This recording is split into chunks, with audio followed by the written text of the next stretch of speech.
Hello everyone, welcome to another episode of Weekly Current Affairs brought to you by Prospect IS.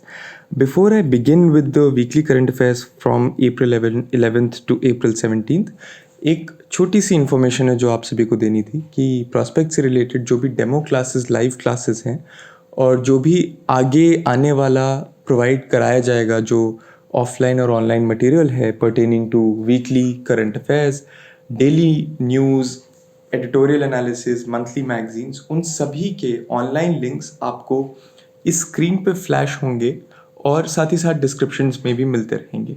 So it's a humble request to keep on checking the description, also the website as well as the screens to update yourself with regards to a lot of content जो कि in near future हम आपको देने वाले हैं, which will help you in your pursuit of excelling in the exams for the civil services. So having said that, let's begin with the current affairs for the week gone by. और हम शुरू करते हैं April 11th और April 12th से. उसमें सबसे पहली जो न्यूज़ है, जैसा कि हम हेडलाइन पढ़ सकते हैं, keeping costs in mind, RBI not in favour of supervising NUEs. NUEs का क्या मतलब है? NUEs का मतलब है न्यू अम्ब्रेला एंटिटीज़. आप में से जिन भी लोगों ने अपने आप को अपडेटेड रखा है पिछले कुछ दिनों या कुछ महीनों में, उनको पता होगा कि न्यू अम्ब्रेला एंटिटीज़ क्यों इम्पॉर्टेंट टर्म है. और इस कॉन्फ्लिक्ट को ही ये आर्टिकल डिस्कस कर रहा है कि why is the RBI not in favour of having direct and supervisory control over the NUEs. One of the major reasons for why the central bank being in favor of letting the NPCI or a newly formed entity take over the supervisory role is the high cost of setting up a new division at the RBI. ये एक बहुत बड़ा reason पता चला है जो high cost of RBI अपने आप में इनकर नहीं करना चाहता है. Last year in August RBI had released a framework of setting up NUEs which would be able to carry out various payment services in order to prevent monopoly and concentration risk. ये important है इसलिए जानना क्योंकि हमें पता होना चाहिए कि अपार्ट फ्रॉम द NPCI, जिसको कि अभी हम नीचे डिस्कस करेंगे, NUEs यानी न्यू अम्ब्रेला एंटिटीज़ को के फ्रेमवर्क को अब RBI ने इनिशिएट किया था क्योंकि बहुत मोनोपोली और कॉन्सेंट्रेशन रिस्क इन्वॉल्व है when we talk about retail payment services and things like that. The next line says, purpose of allowing private companies and entities to apply for a NUE license was to expand the ambit and coverage of traditional and new financial instruments, as well as allow applicants to set up, manage and operate new payment systems. अब ये अपने आप में बहुत self explanatory statement है. ये आपको पता होना चाहिए जब हम RBI, NPCI, NUE और प्राइवेट स्टेक होल्डर्स की जब हम बात करें तो ये पता होना चाहिए हमें कि जो ट्रेडिशनल और न्यू फाइनेंशियल इंस्ट्रूमेंट्स होते हैं उनके एम्बिट को यानी उनके स्कोप को, उनके दायरे को बढ़ाने के लिए लाइसेंस दिया जाना था, as well as in double quotes जो लिखा हुआ है setup, manage and operate new payment systems. NUE जो कि एक फॉर प्रॉफिट ऑर्गेनाइजेशन है, ये डिफरेंस भी अभी हम डिस्कस करेंगे किस तरह NUE एक फॉर प्रॉफिट ऑर्गेनाइजेशन है वेयर एज NPCI एक नॉन प्रॉफिट ऑर्गेनाइजेशन था. इसका ऑब्जेक्टिव होगा to set up, manage and operate new retail payment systems, जो कि हम ऑलरेडी डिस्कस कर चुके हैं कि एक नया अम्ब्रेला बनाया जाए जिसमें कि ये रिटेल पेमेंट सिस्टम्स हों, जिनमें न्यू फाइनेंशियल इंस्ट्रूमेंट्स आएँ और जिनमें कि हम प्राइवेट कंपनीज और एंटिटीज़ को एक नए दायरे में लाइसेंस दे सकें और उनका वो दायरा बढ़ाया जा सके. नाउ जो ये अगला पॉइंट है ये अपने आप में इम्पॉर्टेंट है जानना कि it will be authorised under the payment and settlement systems act 2007 and shall be incorporated as a company under the companies act 2013. तो ये दोनों एक्ट्स के बारे में भी हमें पता होना चाहिए और ये एक ऐसी चीज़ है जो कि हम ऑलरेडी जीके में बहुत डिस्कस करते हैं एक्ट, इन दोनों एक्ट्स के बारे में, पर ये ऑथराइजेशन इसका इन दोनों एक्ट्स के अंदर होगा ये भी आपको पता होना चाहिए. The umbrella entity applicants should have a minimum paid up capital of rupees 5 crores. Entities applying should be owned and controlled by resident Indian citizens. ये एक important point है. These will operate clearing and settlement. These will operate clearing and settlement systems, identify and manage relevant risks such as settlement, credit, liquidity, operation, and preserve the integrity of the system, and monitor retail payment system developments and related issues in the country and internationally to avoid shocks, frauds and contagions. ये line अपने आप में जब आप पढ़ते हैं तो self explanatory है. This line basically talks about the functionality and the operative part, यानी कि इसका पर्पस क्या है और इसका काम क्या है NUE का, और इसका मेन जो जिस मोटिव से बनाया गया है और इसके क्या फंक्शंस होंगे उनको एक मोटे तौर पे ये डिस्क्राइब कर रहा है. इसके बाद हम जो नेक्स्ट आइडिया पे आते हैं वो इसी में है कि ये जो इनिशिएटिव है ये अपने आप में एक RBI का और इंडियन बैंक्स एसोसिएशन का इनिशिएटिव था, जिसकी कि हम बात कर चुके हैं. पेमेंट्स सेटलमेंट एक्ट्स का ही ये भी एक इनिशिएटिव था. यहाँ पे हम NPCI की बात कर रहे हैं, माफ़ कीजिएगा. The NPCI was incorporated with an intention to provide infrastructure to the entire banking system in India and for physical as well as electronic payment and settlement systems. ये अपने आप में for knowledge purpose this is an important point. इसी के साथ साथ हमको ये भी देखना है कि हम NPCI की शुरुआत से बात कर रहे हैं, क्योंकि जो NPCI है वो अपने आप में दूसरा, मतलब अभी दूसरा इसलिए बन गया क्योंकि हम NUE की बात कर रहे हैं. अदरवाइज NPCI अपने आप में पहला ऐसा एंटिटी था जिसका कि फुल फॉर्म है national payments corporation of India. ये हमें पता होना चाहिए कि NPCI क्या है, which is the national payments corporation of India. वो अपने आप में पहला ऐसा अम्ब्रेला ऑर्गेनाइजेशन था जिसमें रिटेल पेमेंट्स और सेटलमेंट सिस्टम्स इंडिया में चलते थे, जैसा कि यहाँ पे लिखा भी हुआ है. तो ये अपने आप में हमें जानना ज़रूरी है कि क्यों यहाँ पे हम जब भी NUE की बात कर रहे हैं तो हम NPCI की बात कर रहे हैं, क्योंकि वो पहले आया था. And NPCI currently controls over 60% of all the retail payments. यही कहीं ना कहीं एक कॉन्फ्लिक्ट जो NPCI में ओरिजिनेट हुआ था, इसी की वजह से NUE की बात हुई थी और उसी से रिलेटेड डिस्कशन अभी हमने इस आर्टिकल में किया. आगे बढ़ते हैं तो हम जो नेक्स्ट हेडलाइन पे बढ़ते हैं द हिंदू की है. That is one of the most important policy related headlines that we have come across, जो कि आपके एग्जाम में इम्पोर्टेंस रख सकता है, which is key centre to certify shrimp farms. इसमें हमें ये जानना होगा कि श्रिम्प फार्म्स क्या होते हैं और ये पूरा क्या मतलब है, क्या मायने हैं इसके. To bolster confidence in India's frozen shrimp produce, the country's biggest the country's biggest seafood export item, the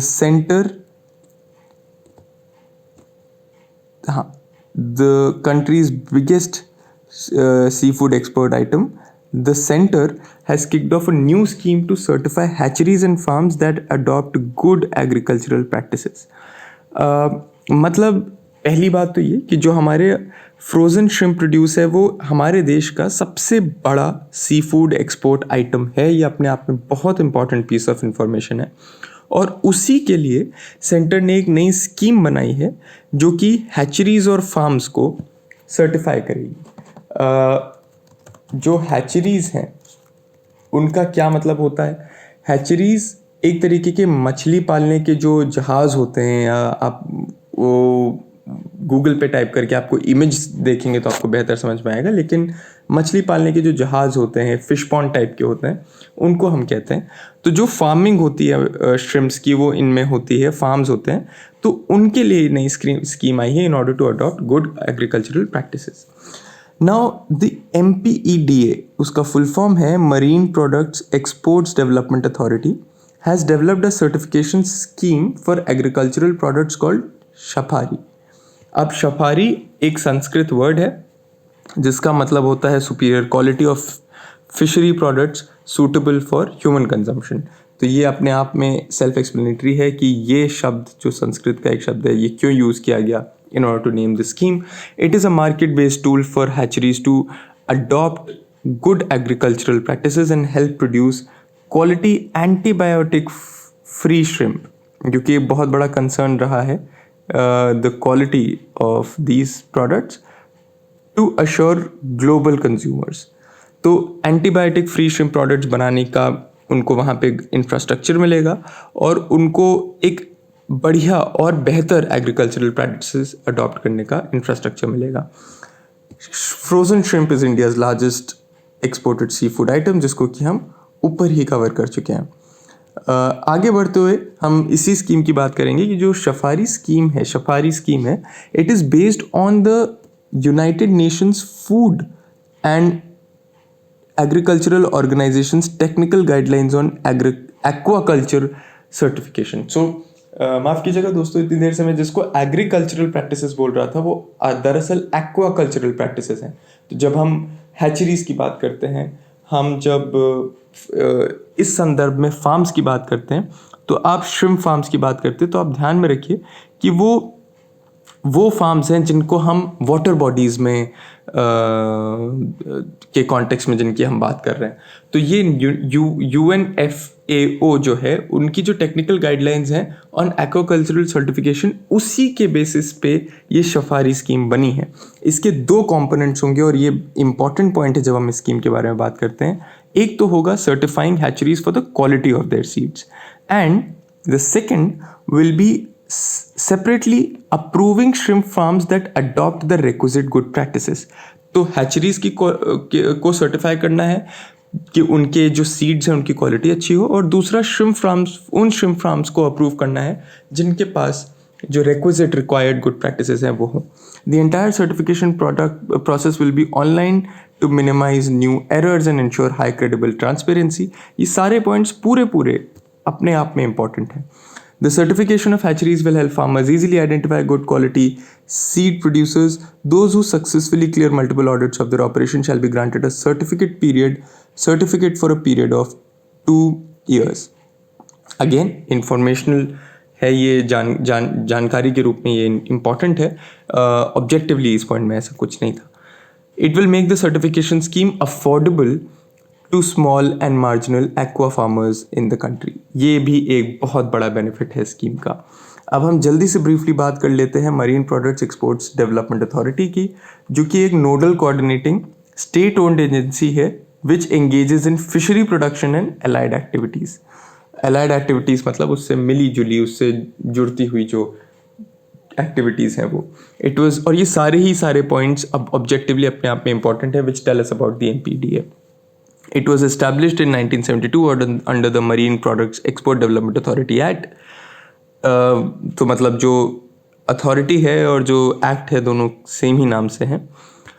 It functions under the Union Ministry of Commerce and Industry। It's headquartered in Kochi, Kerala।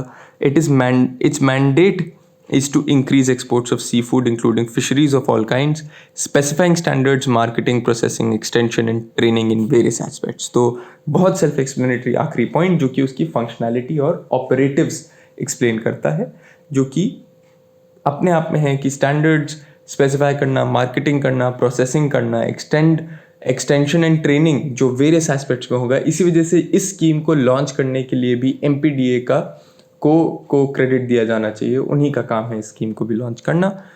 तो ये point भी हमने इसी तरह से cover किया। अगली headline की तरफ बढ़ते हैं। It's more so related to international relations और world relations, so to say. Suspicious blackout hits Iran nuclear site. Iran's underground Natanz nuclear facility lost power on Sunday just hours after starting up a new advanced centrifuges capable of enriching uranium faster, the latest incident to strike the site amid negotiations over the tattered atomic accord with world powers। इसका सीधा मतलब ये है कि हमें पहली बात तो ये पता होना चाहिए कि ईरान का जो ये अंडरग्राउंड नेटांज न्यूक्लियर फैसिलिटी है, जिसको अभी हम नीचे भी डिस्कस करेंगे, ये एक बेहद इम्पॉर्टेंट पॉइंट है न्यूक्लियर पॉइंट ऑफ व्यू से ईरान के लिए। वहाँ पे इट लॉस्ट पावर कुछ ही घंटों बाद, जबकि उन्होंने एक new advanced centrifuges capable of enriching uranium faster जो चालू किया था, उसके बाद ही ये हुआ। और अभी हम नीचे डिस्कस करते हैं कि क्यों ये इंसिडेंट अपने आप में तनाव लाने वाला और इम्पॉर्टेंट इंसिडेंट है, खास करके जब हम ईरान और मिडल ईस्टर्न कॉन्टेक्स्ट में बात करते हैं। तो now Natan's side, this point in and of itself is important, is the centerpiece of Iran's nuclear enrichment program and it is monitored by the IAEA. IAEA क्या है, नीचे अभी हम बात करते हैं, उससे पहले हम इस कॉन्फ्लिक्ट को समझ लेते हैं। Natanz was built largely underground. It was built largely underground to withstand enemy air strikes, क्योंकि ईरान एक कॉन्फ्लिक्ट जोन में एग्जिस्ट करता है और बहुत इंपॉर्टेंट है ईरान के न्यूक्लियर इनरिचमेंट प्रोग्राम के लिए, इसलिए उसको एनिमी एयर स्ट्राइक से बचाने के लिए अंडरग्राउंड मेजरली बनाया गया। It became a flash point for western fears about Iran's nuclear plan in 2002 when satellite photos showed Iran building its underground centrifuges facilities at the site। यानी कि 2002 में जब वेस्टर्न कंट्रीज ने देखा सैटेलाइट फोटोज़ के ज़रिए कि ईरान ऐसा कुछ बना रहा है अंडरग्राउंड, तो उसके न्यूक्लियर प्लान को लेकर बहुत एप्रीहेंशन और बहुत चर्चा हुई थी 2002 में। इसके बाद क्या हुआ उसकी भी अभी हम बात करेंगे। पहले हम समझ लेते हैं कि IAEA stands for international atomic energy agency. इस इंसिडेंट को ईरान ने जब डिस्क्राइब किया तो उसने एक टर्म दिया जो कि था nuclear terrorism, which in of it self regional tensions बढ़ाने के लिए काफ़ी है। तो ईरान का सीधा सीधा शक जो है, या they suspected Israel's role behind this and many of their officials suspected Mossad's role, which is the secret agency of Israel, उनका रोल सस्पेक्ट किया गया इसके पीछे। And when they described it as nuclear terrorism, that was in of itself something to worry about. Israeli broadcaster Kan claims Mossad carried out the cyber attack. Tehran calls it nuclear terrorism. Israel typically doesn't discuss operations carried out by Mossad intelligence agency or specialized military units. In recent weeks, Mr. Netanyahu has repeatedly described Iran as a major threat to his country. तो हम देख सकते हैं कि किस तरह ये event already एक तनावपूर्ण रीजन में जब होता है तो क्यों तनाव और बढ़ता है। ये आखिरी पॉइंट दोस्तों इस पूरे कॉन्टेक्स्ट को समझने के लिए बेहद इंपॉर्टेंट है, so I will suggest you read the entire point. While Israel opposes the 2015 nuclear deal, not wanting the US to lift sanctions on Iran without a new deal that addresses Iran's latter's ballistic missiles and regional proxy forces, Iran believes this attack is an attempt by Israel to disrupt its nuclear infrastructure and to disturb the diplomatic relations जो कि 2015 की nuclear deal के बाद आगे बढ़े थे। अब हम जल्दी से एक बार रेफर कर लेते हैं कि न्यूक्लियर टेररिज्म की जो बहुत बेसिक डेफिनेशन है वो क्या है। It refers to any person who detonates a nuclear weapon as an act of terrorism। कुछ और definitions हैं जो कि न्यूक्लियर टेररिज्म को डिफाइन करती हैं in terms of sabotaging of a nuclear facility, जो कि इस केस में हमने देखा, या फिर detonation of a radiological device, colloquially termed a dirty bomb। But इस definition में, या ये जो तमाम definitions हैं, इनमें एक तरीके की consensus lacking है। आगे बढ़ते हैं। This is more of a national concern news. Visually challenged struggled with e-textbooks. ये न्यूज़ इस बारे में है कि over 90% of NCERT chapters are totally or partially inaccessible for using screen readers। मतलब जो हमारे विजुअली चैलेंज्ड बच्चे हैं, जो कि हमारी एक स्कीम है, जो कि सेकंड पॉइंट है, पूरा ही पता होना चाहिए आपको कि दीक्षा जो हमारी स्कीम है उसके तहत जो NCERT के बुक्स आती हैं, चैप्टर्स आते हैं, उसमें से 60% टोटली या पार्शली इनएक्सेसिबल हैं यूजिंग स्क्रीन रीडर्स। तो e textbooks provided on the government's virtual platform Diksha, which it has promoted as a transformative resource for digital education, are not fully accessible either। तो ना NCERT के chapters 60% से भी ज़्यादा accessible हैं, ना ही दीक्षा पे जो ई टेक्स्ट बुक्स हैं वो एक्सेसिबल हैं। और according to a recent study by Vidhi centre for legal policy, more than half the NCERT books और textbooks on Diksha are not accessible for visually challenged students। The Diksha platform itself is difficult to navigate for them, the report said, which is a very important revelation in and of itself। Now the national council of educational research and training NCERT, जिसका full form आपको पता होना चाहिए अपने exam के point of view से, is an autonomous organization of the government which was established in 1961 as a literary, scientific and charitable society under the Societies Registration Act. ये पूरा पॉइंट आपको पता होना चाहिए। दीक्षा क्या है? दीक्षा है digital infrastructure for knowledge sharing. Diksha was launched by the Ministry of Human Resource Development, which is the MHRD, in collaboration with the National Council for Teacher Education, NCTE. ये सारे pointers हमें पता होना चाहिए। It is a platform developed for school education, foundational learning programs, and to support inclusive learning for underserved and differently abled communities of teachers and learners. It offers textbooks for students of different boards and languages, and training modules for teachers on subjects that go beyond the curriculum, such as mental well-being and inclusive classrooms. ये आखिरी दोनों point हमें बताते हैं कि ये platform किस बारे में और इसके ऑपरेटिव्स और फंक्शनैलिटीज़ क्या हैं। इसके आगे हम बढ़ते हैं। अगली news is related to the eastern part of our country, which is Orissa. Dolphin boom in Orissa's Chilka lake. Chilka lake, जैसा कि हम जानते हैं, is one of the most famous lakes not just in our country but from the world point of view as well. The population of dolphins in Chilka, which is India's largest brackish water lake and all along the Odisha coast, has doubled this year compared to last year. This is basically the news. The population estimation exercise for dolphins and other cetacean species covered almost the entire coast of Odisha.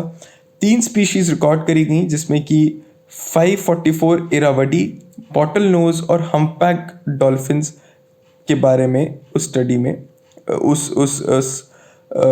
Census में record किया गया, compared with 233 last year. सो इस साल 544 number है, last year 233 था, तो jump आपको अपने आप में सेल्फ एक्सप्लेनेटरी है। The highest growth has been noticed in the case of humpback dolphins.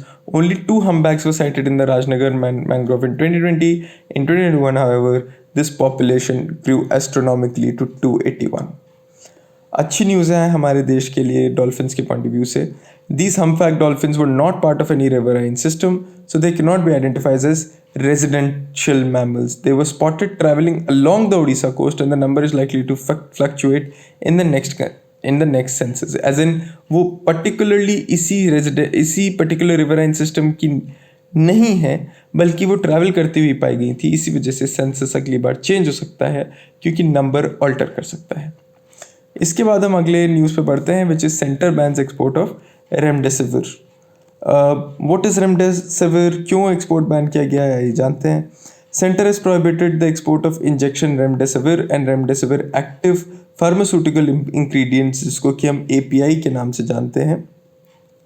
ये दोनों मार्क कर लेते हैं क्योंकि इंपॉर्टेंट होने वाले हैं हमारे लिए। In an order issued on Sunday stating that there has been a sudden spike in the demand for injection used in treatment of COVID patients. 7 Indian companies are producing this injection. They have an installed capacity of 38.80 lakhs units per month. The release issued by the Health Ministry noted that to ensure easy access to the injection, सारे के सारे जो domestic manufacturers हैं remdesivir के, उनको ये advice दिया गया है कि वो अपने वेबसाइट पे डिटेल्स स्टॉकिस्ट की, डिस्ट्रीब्यूटर्स की उपलब्ध कराएं in order to facilitate the access, लोगों का एक्सेस बढ़े ड्रग के लिए। It added that the department of pharmaceuticals has been in contact with the domestic manufacturers to ramp up the production of remdesivir as per the National Clinical Management Protocol for COVID-19 of the central government. Remdesivir is listed as an investigational therapy, जिसका मतलब है कि जहाँ पे जो भी decision लिया जाए वो इन्फॉर्म्ड हो और शेयर्ड हो डिसीजन मेकिंग, क्योंकि ये इतना इंपॉर्टेंट ड्रग है अपने आप में, तो उसको इन्वेस्टिगेशनल थेरेपी के रूप में लिस्ट करा गया है, which is an important marker अपने आप में। रेमडेसिविर क्या है? Remdesivir is an antiviral drug manufactured in 2014 to fight the Ebola virus and the Middle East respiratory syndrome, which was MERS. It is injected intravenously and it subsumes itself into the genetic material of the virus and prevents the replicating enzyme, जिससे कि वो नए copies of the virus ना बना पाए। Remdesivir को approve किया गया था as the first ever drug to treat this particular virus which is the corona virus by the US Food and Drug Administration in 2020। तो इस वजह से ही हम आजकल सुन रहे हैं कि रेमडेसिविर की डिमांड बहुत है और यही एक बहुत बड़ा रीज़न है कि इंडियन गवर्नमेंट ने इसका एक्सपोर्ट बैन कर दिया है। इसके बाद हम आते हैं, थोड़ा हिस्ट्री की तरफ जाते हैं। 11th April marks the birth anniversary of Jyotirao Govindrao Phule, who was, ये सारे ही पॉइंट्स अपने आप में इंपॉर्टेंट है दोस्तों, बिकॉज ये सारे ही पॉइंट्स हमें हिस्टोरिकल पॉइंट ऑफ व्यू से पता होने चाहिए। He was an Indian social activist, thinker, anti cast social reformer and writer from Maharashtra. उनको ज्योतिबा फुले भी बुलाया जाता है। वो और उनकी जो पत्नी थी Savitribai Phule, they were pioneers of women education in India. Phule, along with his followers, formed the Satyashodak Samaj in 1873, which जिसका कि अंग्रेजी में अर्थ है seekers of truth, in order to attain equal social and economic benefits for the lower castes in Maharashtra. He also worked for the abolishment of untouchability in caste system in Maharashtra, along with opposing idolatry, which is idol worship and all of that, and advocating window remarriage. तो दोस्तों जब हम बात करते हैं ज्योतिराव फुले की, तो हमें ये पता होना चाहिए कि जो ज्योतिराव फुले और सावित्रीबाई फुले हैं, इनके क्या कॉन्ट्रीब्यूशंस थे, इनकी डेट ऑफ बर्थ हमें पता होनी चाहिए, इनके जो फाउंडेशंस थे जैसे कि सत्यशोधक समाज है उसके बारे में हमें पता होना चाहिए, और उन्होंने कौन कौन सी कॉजेज़ के लिए फ़ाइट किया ये हमें पता होना चाहिए। इसी के साथ हम आगे बढ़ते हैं, जो कि अगली news again relates to economics and world news in general. Government open to talks on US tax plan, seek support on equalization levy. ये अपने आप में बहुत टेक्निकल न्यूज़ है दोस्तों, और मिनिमम ग्लोबल कॉर्पोरेट टैक्स के बारे में आपने पिछले महीने भी पढ़ा होगा, जाना होगा। तो इसको हम ऐसे समझते हैं कि इसमें आपको मिनिमम ग्लोबल कॉर्पोरेट टैक्स के बारे में तो ज़रूर पता होना चाहिए। जल्दी से हम देखते हैं कि ये न्यूज़ किस बारे में है। The US Treasury Secretary has urged the G20 nations to move towards a global minimum corporate tax. ये एक attempt है to reverse a 30-year race to the bottom in which countries have resorted to slashing corporate tax rates in order to attract MNCs and multinational corporations. तो मतलब कि countries MNCs को attract करने के लिए अपने यहाँ के जो कॉर्पोरेट टैक्सेस हैं उनको कम करती रही हैं, और ये इसमें कोई लिमिट नहीं बनी है। इसी वजह से यूएस ट्रेजरी सेक्रेटरी ने ये प्रपोज किया है कि ग्लोबल मिनिमम कॉर्पोरेट टैक्स होना चाहिए, यानी कि एक फ्लोर होना चाहिए जिससे नीचे नहीं जा सकते हैं। The US proposal envisages a 21% minimum corporate tax rate. ये इम्पॉर्टेंट है क्योंकि यही टैक्स रेट है जो उन्होंने प्रपोज किया है, coupled with cancelling exemptions on income from countries that do not legislate a minimum tax to discourage the shifting of MNCs, shifting of multinational operations and profits overseas।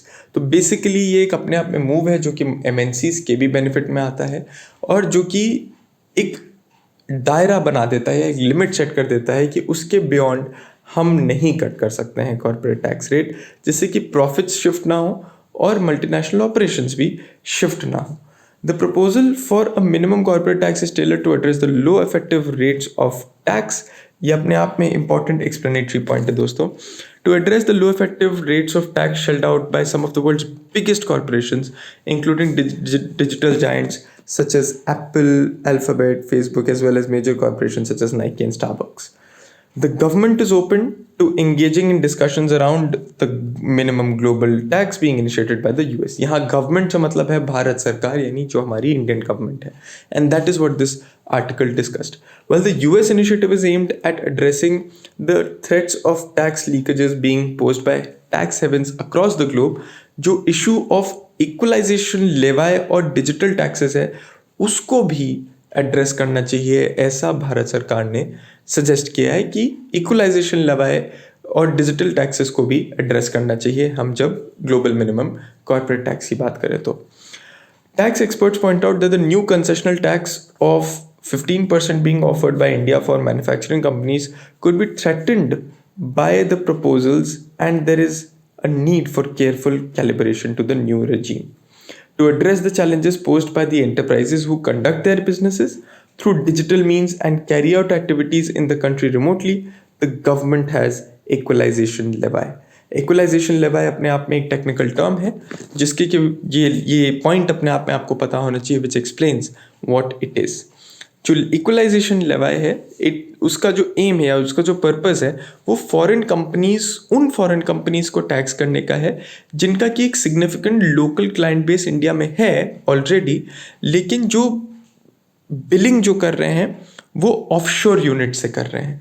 जो basically उनका unit, उनका बहुत अच्छा खासा base है, audience है India में, लेकिन वो ऑफशोर बिलिंग कर रहे हैं, तो वो करके वो जो कंट्री का टैक्स सिस्टम है वो इवेट कर रहे हैं। तो इन चीज़ों से बचने के लिए इक्वलाइजेशन लेवाई लगाया गया है, जो कि डिजिटल मीन से, जैसे बहुत सारी कंपनीज हमारी ऐड करती हैं, मान लीजिए अमेज़ॉन है, फ्लिपकार्ट है, ये बहुत सारी कंट्रीज़ हैं जो कि कंट्री के बाहर मेनली अपना मैन्युफैक्चरिंग करती हैं, डिजिटली ऑपरेट करती हैं, सामान बेचती हैं, तो वो कंट्री में के बेनिफिट्स तो एक्सट्रैक्ट कर रही हैं, यानी वो हमसे आपसे सामान खरीद रही हैं, हम उनको प्रॉफिट्स तो दे रहे हैं, लेकिन वो कंट्री के टैक्स सिस्टम को इवेट कर रही हैं। ऐसे में इक्वलाइजेशन लेवाई भी हो, ऐसा भारत सरकार ने सजेस्ट किया है इस पूरे ग्लोबल मिनिमम कॉर्पोरेट टैक्स के इशू में, जिसके बारे में हमने जब बात की तो हमें पता लगा कि वो अपने आप में एक ऐसा इनिशिएटिव है जो कि इसलिए लिया जा रहा है क्योंकि कंट्रीज़ MNCs को अट्रैक्ट करने के लिए, और इन पूरी डील्स में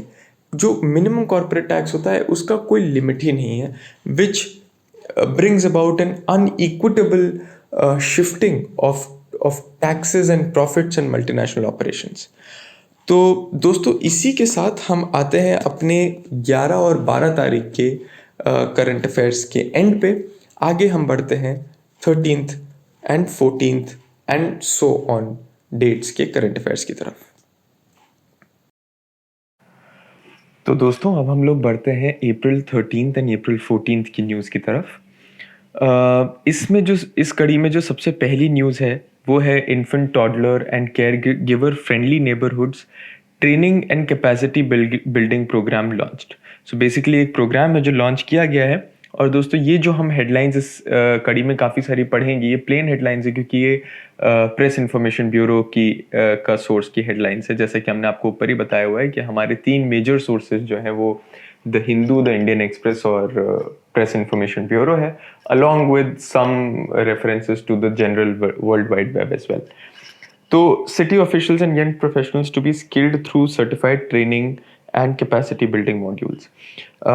तो इसमें जो कुछ चीज़ें हमें इम्पॉर्टेंट पता होनी चाहिए वो है national institute of urban affairs, जिसने कि in partnership with Bernard van Leer foundation के साथ मिल करके ये स्कीम और ये प्रोग्राम लॉन्च किया है।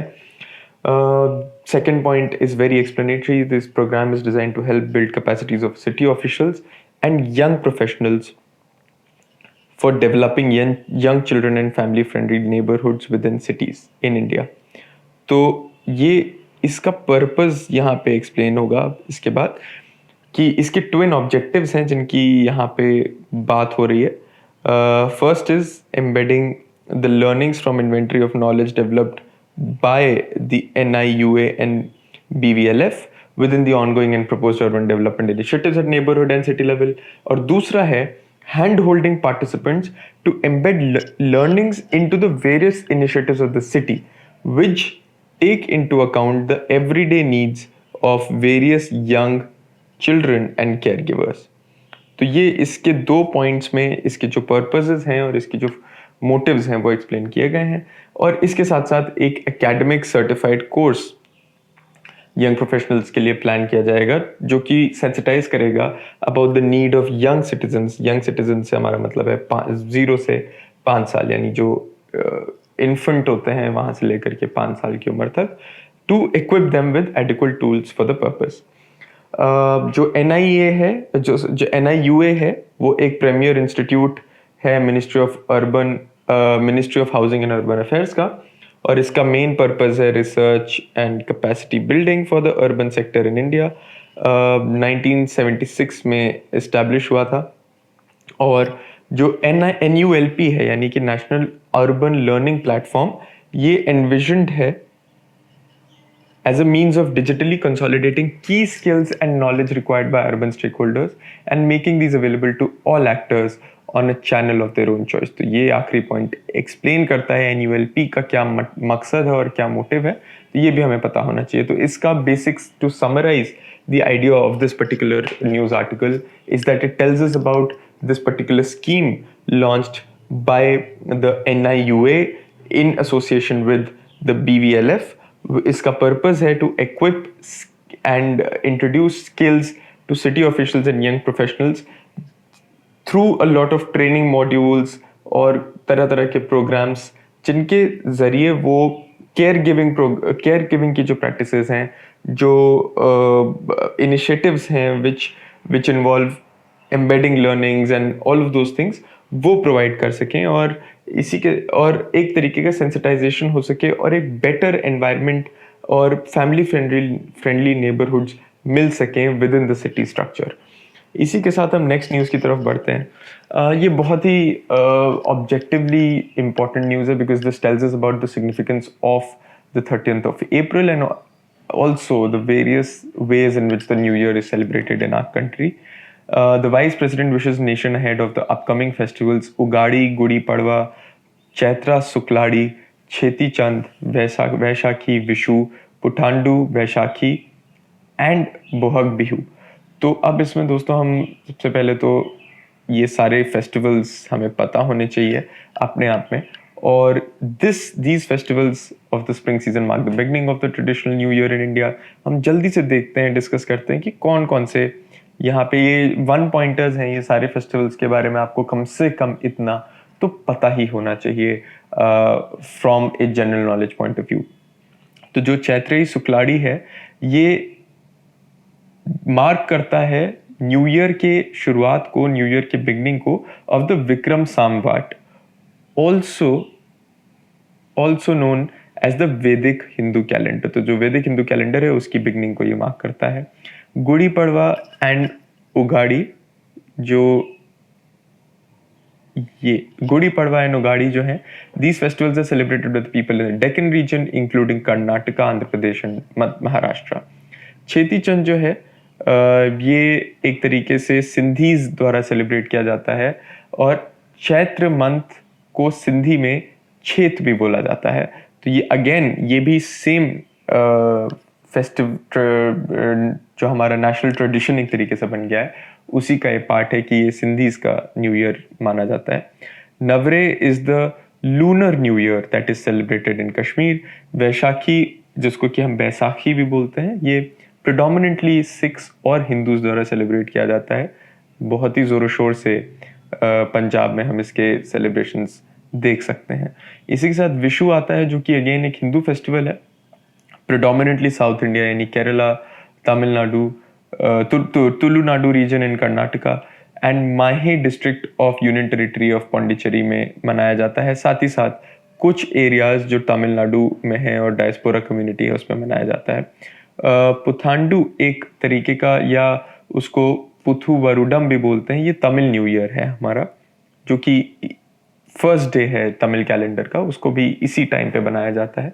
और अंत में बोहग बिहू या रोंगोली बिहू, या जिसको जात बिहू भी बोलते हैं, जिसका मतलब होता है 7 यानी 7 बिहूज, वो एक ट्रेडिशनल एबोरिजिनल एथनिक फेस्टिवल है जो कि स्टेट ऑफ असम में और नॉर्थ ईस्ट के कुछ इंडिजिनस एथनिक ग्रुप्स द्वारा मनाया जाता है। ये सारे जो सिंगल पॉइंटर्स है दोस्तों, ये फेस्टिवल्स हैं, इनके बारे में हम जनरली नहीं जान पाते हैं। ये सारे पॉइंटर्स आपको पता होने चाहिए एग्जाम पॉइंट ऑफ व्यू से और जनरल नॉलेज के, आपके करंट अफेयर्स के पॉइंट ऑफ व्यू से। इसी के साथ आगे बढ़ते हैं। अगली जो न्यूज़ है वो है रिड्यूसिंग रिस्क। तो जब हम हेडलाइन पढ़ रहे हैं दोस्तों, तो हम अपने आप ही इस चीज़ का जिक्र कर रहे हैं कि what we are discussing, whether that is an institution, a term और whatever we are discussing, जब हम हेडलाइन पढ़ रहे हैं तो हम ये समझ रहे हैं कि वो पर्टिकुलर टर्म या वो पर्टिकुलर हेडलाइन या वो पर्टिकुलर इंस्टीट्यूशन या वो पर्टिकुलर इंसान न्यूज़ में क्यों है, why are they in news, that we get to know through the headlines. तो जिस तरह से यहाँ पे WHO की बात होती है तो हम देख रहे हैं कि reducing risk of zoonosis in food production, तो WHO ने इसको लेकर के कुछ गाइडलाइंस ले करी हैं। जैसे कि WHO के बारे में हम जानते हैं, it is world health organisation. There is however no evidence that consumption of food is implicated in the transmission of COVID-19, the WHO guidelines underscored। तो जो हमारा WHO है वो, और उसी के साथ साथ जो हमारा world organisation for animal health and the United nations environment programme, ये दो अलग अलग हैं। World organisation for animal health है और यूनाइटेड नेशंस एनवायरनमेंट प्रोग्राम है। उन्होंने फ्रेश गाइडलाइंस ले करी हैं गवर्नमेंट के लिए, जिससे कि जो जूनोटिक पैथोजेंस हैं उनका जो ट्रांसमिशन है वो ह्यूमंस तक ना फैले इन food production and marketing chains. तो यही मेन इस खबर का मेन ये मोटिव ये था बताना कि उन्होंने कुछ गाइडलाइंस इसको लेकर इशू करी हैं। और ये हमको पता होना चाहिए कि व्हाट इज जूनोसिस, एक इन्फेक्शियस डिजीज है जो कि नॉन ह्यूमन एनिमल से ह्यूमंस तक आती है। जूनोटिक पैथोजेंस जो हैं ये भी इम्पॉर्टेंट है, बैक्टीरियल, वायरल या पैरासाइटिक हो सकते हैं। इसके बाद काफ़ी बेसिक सी इंफॉर्मेशन दी हुई है कि वो किस तरह ह्यूमंस में डायरेक्ट कांटेक्ट के थ्रू या फूड वाटर एनवायरनमेंट के थ्रू फैलते हैं। एनिमल्स, पर्टिकुलरली वाइल्ड एनिमल्स, अब ये इंपॉर्टेंट पॉइंट है, 70% से भी ज़्यादा इमर्जिंग इन्फेक्शियस डिजीजेस के लिए रिस्पॉन्सिबल हैं जो कि ह्यूमन बींग्स में फैलती हैं, और जो कि उनमें से बहुत सारे नोवल वायरसेस हैं। एक नोवल वायरस का सबसे बड़ा एग्जाम्पल जिससे अभी हमारा पूरा देश जूझ रहा है और दुनिया जूझ रही है वो नोवल कोरोना वायरस है। That is also an example of this. इसी के साथ आगे बढ़ते हुए हम देख रहे हैं कि जब ट्रेडिशनल फूड मार्केट्स जो सेल और slaughter of live animals allow करती हैं, तब उनको अगर प्रॉपरली असेस नहीं किया जाता है तो बहुत सारा रिस्क फैलता है। ये जैसा कि हमने अभी देखा था कोरोना के केस में भी। तो WHO गाइडलाइंस क्या हैं, ये इंपॉर्टेंट है, चारों पॉइंट अपने आप में।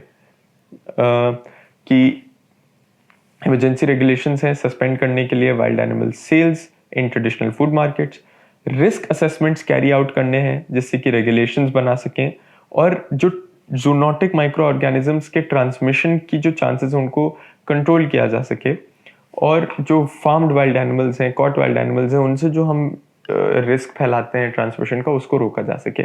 साथ ही साथ इंश्योर करना कि जो फूड इंस्पेक्टर्स हैं वो एडिक्वेटली ट्रेंड हैं वो इन सारे बिजनेसेस को करवाने के लिए और जो रेगुलेशंस उनको लागू करवाने के लिए, so that the consumer health is protected and they are held accountable. और साथ ही साथ surveillance systems for zoonotic pathogens को स्ट्रेंथन करना। ये चार मोटे मोटे पॉइंट्स थे। India is among the top geographical hotspots where zoonotic diseases are a major health issue causing high burden of morbidity and mortality. इसी के साथ हम ये एक बार देख लेते हैं कि जो हमारा national centre for disease control है, ये पता होना चाहिए इसमें हमें, इसने कौन से 3 प्रोग्राम्स इस रिगार्ड में ऑलरेडी लॉन्च किए हुए हैं। एक इंटीग्रेटेड डिजीज सर्विलांस प्रोग्राम है IDSP, एक national programme for containment of anti microbial resistance है, और तीसरा है national viral hepatitis surveillance programme. ये इंडियन गवर्नमेंट की देखरेख में national centre for disease control already launch कर चुका है। इसी के साथ हम आगे बढ़ते हैं तो देखते हैं कि strengthening inter sectoral coordination for prevention and control of zoonotic diseases of public importance. तो ये भी एक मूव लिया गया है। नेशनल रेबीज कंट्रोल प्रोग्राम भी एक मूव लिया गया है, और programme for prevention and control of leptospirosis, ये भी एक प्रोग्राम, 6 प्रोग्राम्स लिए गए हैं। 6 प्रोग्राम्स के बारे में आपको पता होना चाहिए।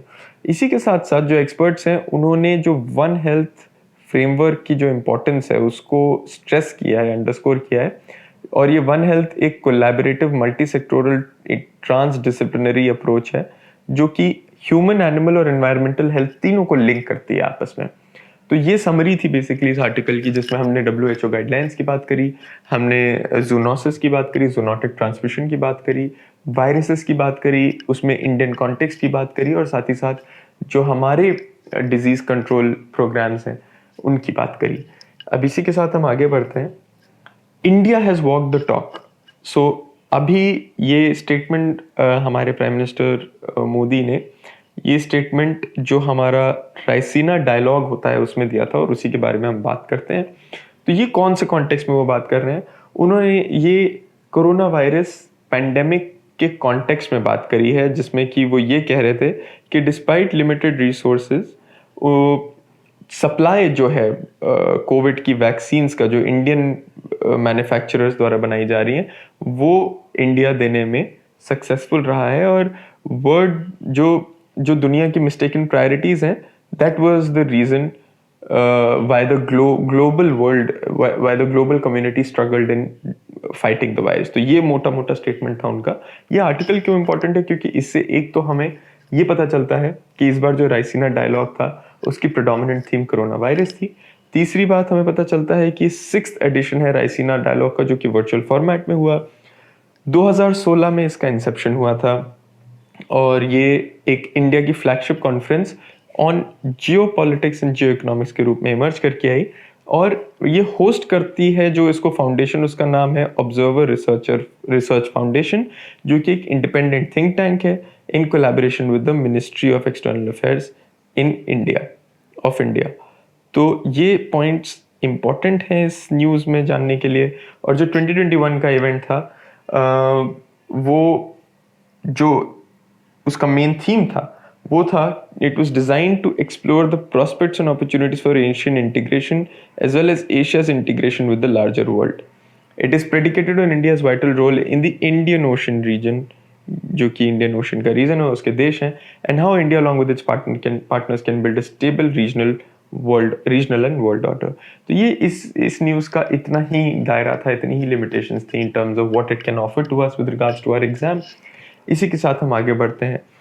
Shri Piyush Goyal inaugurates eSanta, an electronic marketplace providing a platform to connect aqua farmers and the buyers.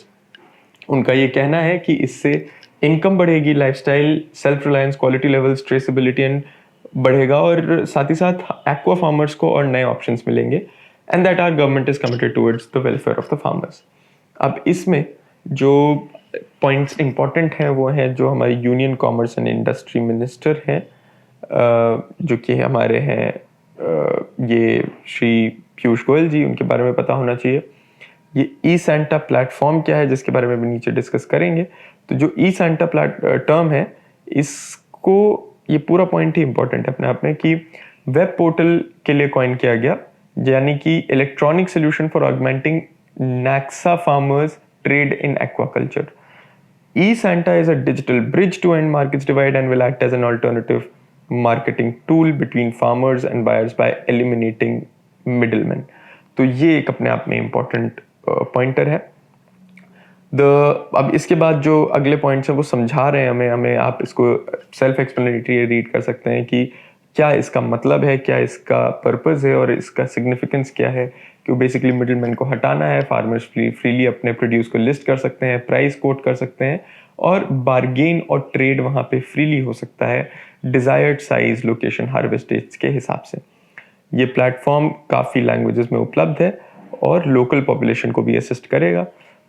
eSanta will raise income, lifestyle, और ये जो उन्होंने बात बोली थी वही बात है, बट वो कैसे करेगा उसको हम आगे डिस्कस करेंगे। कि जो कुछ पॉइंटर्स गवर्नमेंट ऑफ इंडिया ने ले डाउन किए हैं वो ये सारे हैं: reducing risk, awareness of products and markets, increase in income, shielding against wrong practice, ease of processes, और साथ ही साथ ग्रेटर कंट्रोल देगा फार्मर्स और बायर्स को ट्रेड के ऊपर और इन्फॉर्म डिसीजंस के ऊपर, और कैशलेस, कॉन्टैक्टलेस और पेपरलेस इलेक्ट्रॉनिक ट्रेड प्लेटफॉर्म देगा बिटवीन फार्मर्स एंड एक्सपोर्टर्स।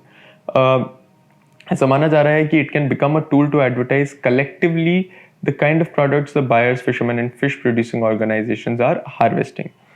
तो ये मोटा मोटा आखिरी पॉइंट भी हमें इसकी इंपॉर्टेंस और सिग्निफिकेंस बता रहा है। ये प्लेटफॉर्म क्यों इंपॉर्टेंट है, जो आपको इसमें समझ में आना चाहिए वो ये है कि इसकी importance in terms of what it does to the farmers, the buyers, और मिडिलमैन को किस तरह हटाते हैं, इसका जो ऑनलाइन नेचर है वो किस तरह हेल्प करता है, किस तरह प्रोडक्ट अवेलेबिलिटी की नॉलेज देता है, किस तरह से ये एक ऑक्शन प्लेटफॉर्म फ्यूचर में प्रोवाइड कर सकता है। ये सारी चीज़ें इस चीज़ में इम्पॉर्टेंट हैं जो हमें पता होनी चाहिए। तो अब हम आगे बढ़ते हैं, जिसमें कि जो अगली न्यूज़ है वो है कि last 2 rhinos translocated under IRV 2020। तो जो इंडियन राइनो विजन है दोस्तों, इसके बारे में आपको पता होना चाहिए। This is the IRV 2020 programme है, जो कि अब लास्ट 2 राइनोज का जब ट्रांसलोकेशन हो गया Manas national park in Assam में, उसके बाद it has come to a close. ये 8th राउंड था राइनो ट्रांसलोकेशन का अंडर दिस पर्टिकुलर प्रोग्राम, और ये प्रोग्राम लॉन्च हुआ था 2005 में, और ये एम्बिशियस एफर्ट है to attain a wild population of at least 3,000 greater one-horned rhinos spread over 7 protected areas in the state of Assam by the year 2020। तो ये पूरा प्रोग्राम था। ये प्रोग्राम अपने एंड पे आया है। ये पीस ऑफ इंफॉर्मेशन इंपॉर्टेंट है। जो 7 एरियाज हैं ये इस पॉइंट में लिस्टेड हैं, आपको पता होने चाहिए। Wild to wild translocations were an essential part of IRV 2020, यानी कि moving rhinos from densely populated parks जैसे कि काजीरंगा है नेशनल पार्क, उससे हटा के उन पार्क्स में हम उनको रखें जहाँ पे ज़्यादा और राइनोस की ज़रूरत थी, जैसे कि काजीरंगा में बहुत हैं, तो हमने उनको कुछ को वहाँ से ट्रांसलोकेट करके मानस नेशनल पार्क में रख दिया।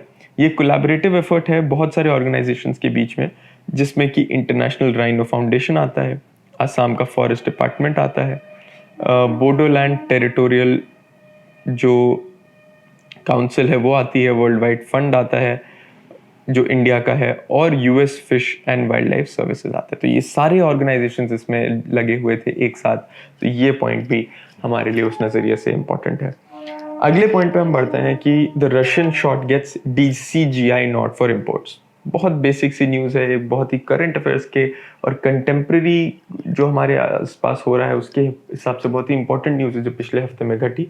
यानी कि जो Sputnik 5, the vaccine against COVID-19 developed by Russia, has now been cleared to use by the Drugs Controller General of India, which is the DGCA।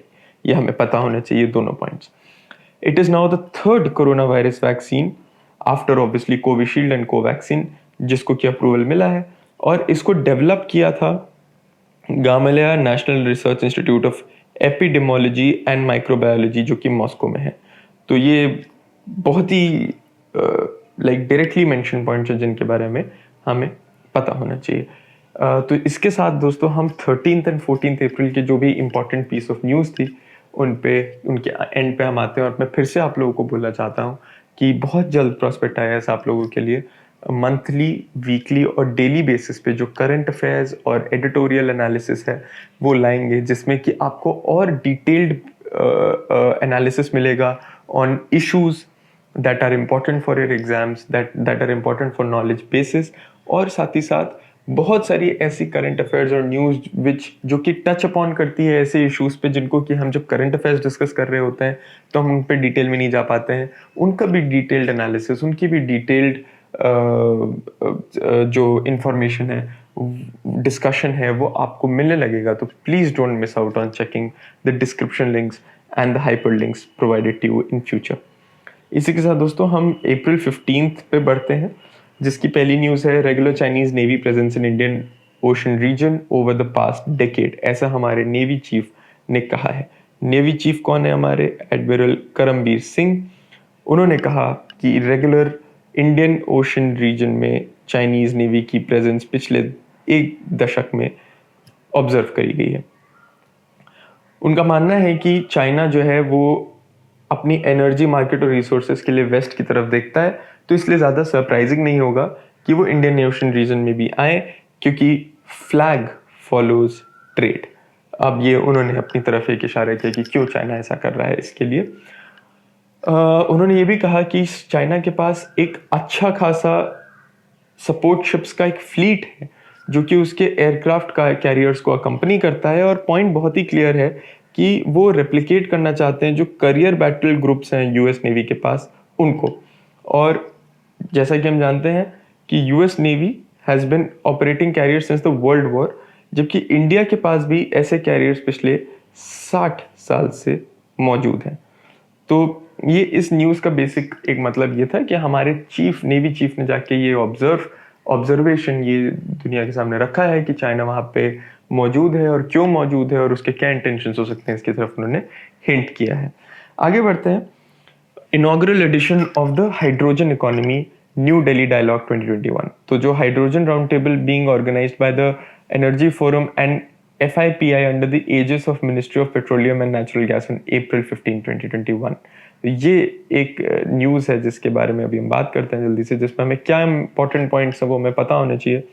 The energy forum पहला है, federation of Indian petroleum industry ये पता होना चाहिए, ministry of petroleum and natural gas के अंतर्गत ये किया गया, और उसका नाम एक हाइड्रोजन राउंड टेबल किया गया जिसका टाइटल था hydrogen economy the Indian dialogue.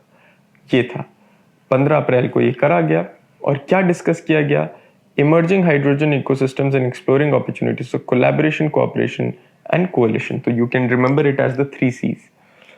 तो जैसे कि इसमें यही डिस्कस किया गया कि इंटरनेशनल क्लाइमेट कमिटमेंट्स को दुनिया अब चेज कर रही है या उनको फुलफिल करने की कोशिश कर रही है, और जो क्लाइमेट चेंज है वो हमारा एक सबसे बड़ा चैलेंज है।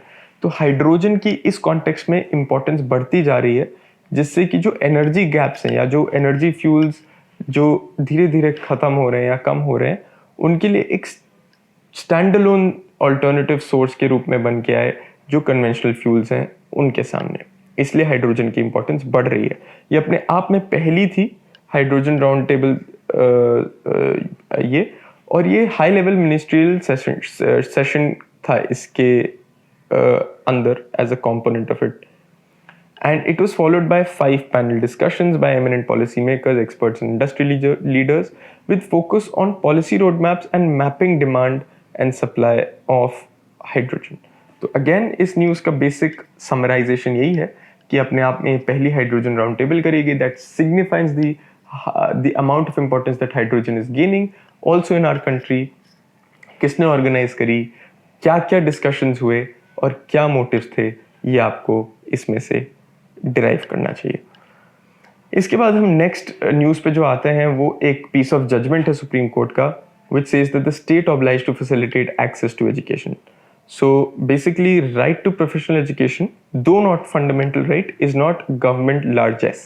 तो स्टेट ने ये अफर्मेटिव कोर्ट ने कहा है कि स्टेट का ये अफर्मेटिव ऑब्लिगेशन है कि वो एक्सेस फैसिलिटेट करे हर लेवल पे, हर पड़ाव पे वो प्रोफेशनल वो एजुकेशन पे जो एक्सेस है वो फैसिलिटेट करें। ये गवर्नमेंट का ऑब्लिगेशन है, ऐसा कोर्ट ने रूल किया।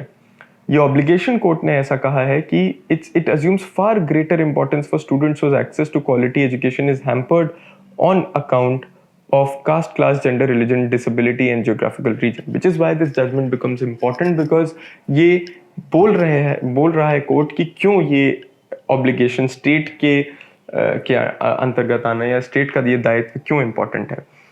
ये सुप्रीम कोर्ट की जो बेंच थी ये कंप्राइज कर रही थी DY चंद्रचूड़ और जस्टिस MR शाह द्वारा, जो कि 2 स्टूडेंट्स की जो रिट पिटिशन थी उनसे डील कर रहे थे, और जो डायरेक्शन है was to facilitate them to be able to join their respective colleges, which was Lady Hardinge Medical College Delhi and the Maulana Azad Medical College Delhi। The court directed that the petitioners be granted admission to both the respective colleges and the admission formalities of both the students be completed within a week। इसके साथ साथ उन्होंने कहा कि court ने ये site किया, और ये इम्पॉर्टेंट पॉइंट है हमारे लिए, कि क्योंकि इंडिया सिग्नेटरी है to the United Nations international covenant on economic, social and cultural rights, therefore pursuant to these obligations which India has undertaken by being a signatory to the covenant, the Union MHFW, which is the Ministry of माफ कीजिएगा, जो हमारा union MHFW है और DHSL है, उनको ये ensure करना चाहिए कि प्रॉपर कोऑर्डिनेशन बने, जिससे कि वो अपने स्टूडेंट्स को कॉलेजेस एलोकेट कर सकें और जो सेंट्रल पूल सीट्स हैं वो उनको मिल सकें ज़्यादा तकलीफ हुए बिना, एक बार एनरोलमेंट उनका हो जाए और ड्यूली एलोकेट उनको सीट्स हो जाएं।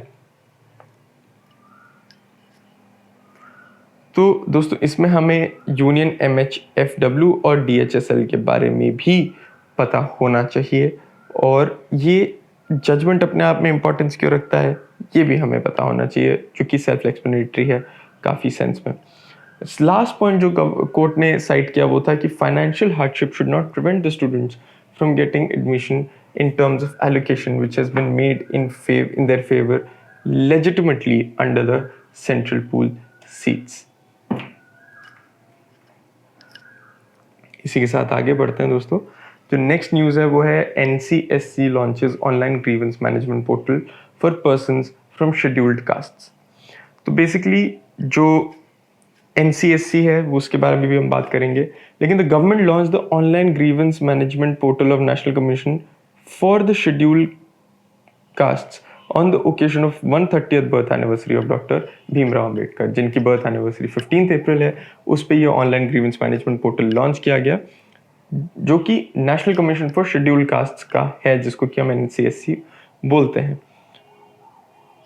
ये इजी करेगा एससी पॉपुलेशन के लिए अपनी कंप्लेंट्स रजिस्टर करना, और ये in collaboration with the Bhaskaracharya institute for space applications and geo informatics के कोलैबोरेशन में करा गया है, जो कि एक सेंटर फॉर एक्सीलेंस है under the ministry of electronics and information technology. It will facilitate an end-to-end filing of complaints. It's intended to make hearing processes similar to India's e-courts project and allow grievance redressal for the country's scheduled caste population in a time-bound manner. तो इसके साथ साथ हमें NCSC पता है क्या है। ये कॉन्स्टिट्यूशनल बॉडी है जो कि जो हमारे शेड्यूल कास्ट पॉपुलेशन है उसके राइट्स को सेफ गार्ड करने के लिए बनी है, और article 388 of the constitution of India deals with this commission. इसी के साथ हम अगली न्यूज़ की तरफ बढ़ते हैं दोस्तों, which is that the FASTag does not violates right to free movement, the centre says so. Recently union government ने बॉम्बे हाई कोर्ट को ऐसा बोला कि जो फास्टैग है वो उसको मैंडेटरी बनाना सारे व्हीकल्स के लिए किसी भी तरीके से जो सिटीजन्स का fundamental right to freedom of movement है उसको ब्रीच नहीं करता है, और यही इस आर्टिकल का मेन पॉइंटर है। तो एक PIL फाइल करा गया था जिसने कि गवर्नमेंट के फास्टैग को मैंडेटरी बनाने के डिसीजन को चैलेंज किया था, और electronic toll collection chip mandatory for all tolls at toll plazas on national highway जो था उसको चैलेंज किया था कि ये ऐसा क्यों करा जा रहा है, और ये एक कर्ब है on the freedom to movement of the citizens. तो उस पर यूनियन गवर्नमेंट ने ये रिस्पॉन्स दिया। हमें पता होना चाहिए कि फास्टैग क्या है, और ये रेडियो फ्रिक्वेंसी आइडेंटिफिकेशन टेक्नोलॉजी जो है वो यूज़ करता है, और गवर्नमेंट ने इसके रिगार्ड में क्या जस्टिफिकेशन दिया है कि वो एक सीमलेस ट्रैफिक मूवमेंट बताता है, जो ट्रैवल टाइम है उसको कट शॉर्ट करता है, और ये सारे के सारे जो डिसीजंस हैं वो सेंट्रल मोटर व्हीकल रूल्स के तहत लिए गए हैं, ऐसा गवर्नमेंट ने बोला। जो section 136A of motor vehicles amendment act 2019 है, इसके बारे में हमें पता होना चाहिए, और ये रिस्पॉन्सिबिलिटी सेंट्रल गवर्नमेंट के ऊपर डालता है कि सारे इलेक्ट्रॉनिक मॉनिटरिंग और रोड सेफ्टी से रिलेटेड जो एनफोर्समेंट इश्यूज हैं वो सेंट्रल गवर्नमेंट डिसाइड करे, इसलिए ये सेक्शन इंपॉर्टेंट है। A robust electronic enforcement includes speed cameras, जो system है that includes speed cameras, closed circuit television cameras, speed guns and other such technology which will ensure violations being captured at a greater scale। तो यानी कि कम से कम जो violations हैं या जो उल्लंघन है वो कैप्चर हो सके कैमरा पे, इसके लिए पूरा रोबस्ट इलेक्ट्रॉनिक सिस्टम प्रपोज किया गया और जाता है। तो again this is a point which relates to the double user fees और पेनल्टीज, तो जिससे कि वो ना हो, और जो national highway fee determination of rates and collections rules 2008 में बने थे उन्हीं के अकॉर्डेंस में ये किया गया। ये भी एक पॉइंट है कि entertaining such petitions would cause irreparable loss to the National Highways Authority of India। जो right to freedom of movement है इस पे भी हम जान लेते हैं कि ये आर्टिकल 19 जो इंडियन कॉन्स्टिट्यूशन का है वो गारंटी करता है, और हर सिटीजन को फ्रीली मूव करने के लिए through out the territory of the country ये अलाउंस देता है। This right is protected only against only state action and not private individuals. Moreover, it is available only to the citizens and to the shareholders of a company but not to foreigners or other legal companies और corporations. तो ये important है हमारे लिए जानना. So दोस्तों इसी के साथ हम अब 15 अप्रैल तक के करंट अफेयर्स के साथ के एंड पे आते हैं. अब इसके बाद हम 16 और 17 अप्रैल के करंट अफेयर्स भी डिस्कस करते हैं. तो दोस्तों अब हम अप्रैल 16 की न्यूज़ की तरफ बढ़ते हैं आगे, जिस कड़ी में पहली न्यूज़ है कि India France sign agreement for cooperation on ISRO's Gaganyaan mission. तो दोस्तों कि इसमें जो कुछ इंपॉर्टेंट फैक्टर्स और पॉइंटर्स जो हमें याद रखने पड़ेंगे अपने एग्जाम के पॉइंट ऑफ व्यू से, वो कुछ इस प्रकार हैं कि space agencies of India and France Thursday Indian agreement for the countries first human space mission Gaganyaan. तो ये हमें याद रखना पड़ेगा कि इंडिया का पहला परसूट है ह्यूमन स्पेस मिशन के रूप में. Minister for Europe and foreign affairs of France जो कि है जीन याइव्स ले ड्रियान visited the Indian Space Research Organization in Bengaluru as part of the 3-day official visit. तो ये जो गगनयान ऑर्बिटल स्पेसक्राफ्ट है इसकी शुरुआत 2018 में हुई थी, हमें पता होना चाहिए. और ये ओरिजिनली इंटेंड या इसका ओरिजिनली जो मोटिव था वो था to send an astronaut from Indian soil to mark the 75th anniversary of the country's independence in 2022. Test flights will carry an instrumental humanoid robot as well. जो ये capsule है ये एक 400 किलोमीटर के ऑल्टीट्यूड को ऑर्बिट करेगा और 7 दिन बाद ये अरेबियन सी पे आके रुक जाएगा अहमदाबाद में. This agreement provides for CNES to support implementation of an experimental plan on validation missions, exchange information on food packaging and the nutrition program. तो ये जो सारी चीज़ें हैं and above all the use of Indian astronauts by French equipments, consumables and medical instruments. तो ये जो deal है उसके अंतर्गत ये चीज़ें आती हैं, ये पॉइंट हमें बताता है. अब ये पॉइंट इंपॉर्टेंट है कि अगर इंडिया ने ये सक्सेसफुली किया तो वो US, चाइना और रशिया के बाद चौथा अपने आप में देश बनेगा ये करने के लिए. और साथ ही साथ it is a step towards fulfilling India's dream of setting up a space station. तो इस न्यूज़ की अहमियत बेसिकली गगनयान मिशन, इंडिया और फ्रांस के कोलैबोरेशन और इस मिशन के क्या मायने हैं और इस डील के क्या मायने हैं इनमें रखती है. That is how we summarise it and that is how you should go about reading this article. Next news पे पढ़ते हैं which says spectrum can be transferred but with caveats.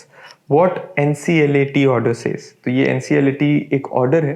अब दोस्तों ये जो कुछ न्यूज़ होती हैं जनरली मैं आपको फिर से रिमाइंड करना चाहता हूँ कि कुछ ऐसी हमारी मेंस के एग्ज़ाम के हिसाब से या कुछ ऐसी डिटेल्ड न्यूज़ होते हैं जो कि आपको apart from studying them with respect to current affairs, जहाँ हम ऑब्जेक्टिव न्यूज़ पे, टर्म्स पे, टर्मिनोलॉजीज पे, डेट्स पे, नेम्स पे ज़्यादा ध्यान रखते हैं. कुछ ऐसी न्यूज़ होती है जिसके बारे में हमें डिटेल में भी पता होना चाहिए. This is one of those news. यहाँ पे मैंने ज़रूर इसको डिटेल में थोड़ा लिखा हुआ है, आप इसको पढ़ सकते हैं, आप इसको डिस्कस कर सकते हैं. But you should otherwise also keep on paying attention to such pieces of news because this important for a detailed analysis from a detailed analysis point of view. तो इसमें हमें पता होना चाहिए कि NCLAT क्या है, national company law appellate tribunal, जिसने कि रूल किया कि though the spectrum held by telecom companies can be a part of insolvency process, it can only be sold or transferred from one telco to another if the government dues with respect to the set asset are clear.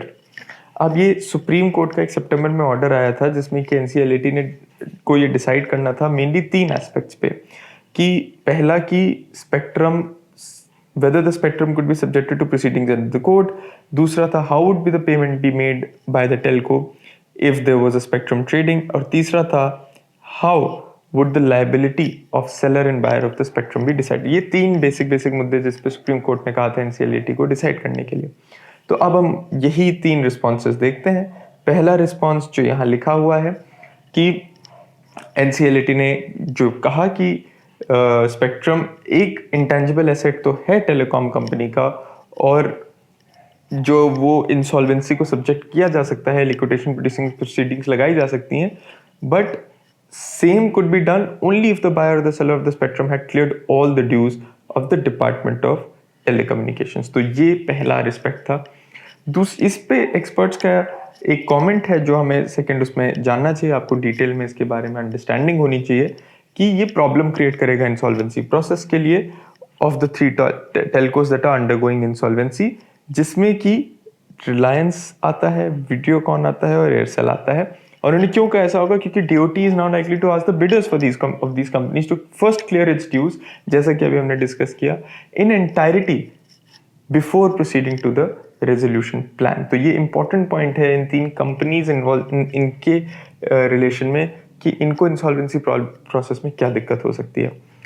एक और important aspect जिसमें NCERT ने rule किया है कि spectrum क्योंकि एक scarce natural resource है, एक कम पाया जाने वाला रिसोर्स है, इसलिए इसका ऑप्टिमल यूज होना चाहिए और लाइसेंसीज के द्वारा ऑप्टिमल यूज होना चाहिए।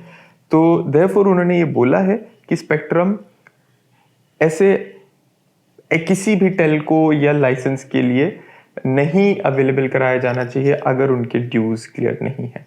तीसरा है कि एनसीएलएटी ने ये भी कहा है कि टेलकोस जो कि इंसॉल्वेंसी ट्रिगर करना चाह रहे हैं अपने अगेंस्ट अंडर द सेक्शन 10, ये हमें पता होना चाहिए कि इसके तहत इंसॉल्वेंसी ट्रिगर करी जा सकती है of the insolvency and bankruptcy code with a malicious intent of avoiding payment and pending dues, उनको ऐसा अलाउ नहीं किया जाएगा करने के लिए, और ये ऐसा इंसॉल्वेंसी प्रोसेस अब बनाया जाएगा। तो काफ़ी इसमें कुछ ऐसे रूल्स आए हैं जो कि इम्पॉर्टेंट है हमारे लिए जानना। तो such an insolvency process if triggered would lead to a moratorium on license fee and deferred spectrum payments। तो ये एज अ पेनल्टी क्या मतलब रखता है ये हमें पता होना चाहिए। तो जो आईबीसी है, जो रूल्स ऑफ द आईबीसी उनके तहत होगा, और आईबीसी आपको बहुत इंपॉर्टेंट है जानना, जिसके अभी हमने ऊपर भी बात करी, इंसॉल्वेंसी एंड बैंक्रप्सी कोड, इसके ही तहत ये रूल्स और निखार के सामने लाए गए हैं। So thereby allowing the licensee to escape the set dues. तो बेसिक इस पॉइंट का समरी यही था, और इस पूरे आर्टिकल का भी समरी यही है कि हमें इन रूल्स के बारे में पता होना चाहिए, आईबीसी के बारे में पता होना चाहिए, एनसीएलएटी, और इन 3 सवालों का उसने कैसे जवाब दिया इसके बारे में हमें पता होना चाहिए।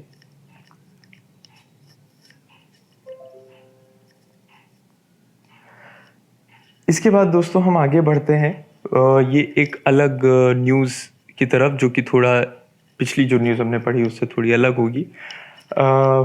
UNFPA's पॉपुलेशन रिपोर्ट लॉन्च्ड, ये द हिंदू की रिपोर्ट है।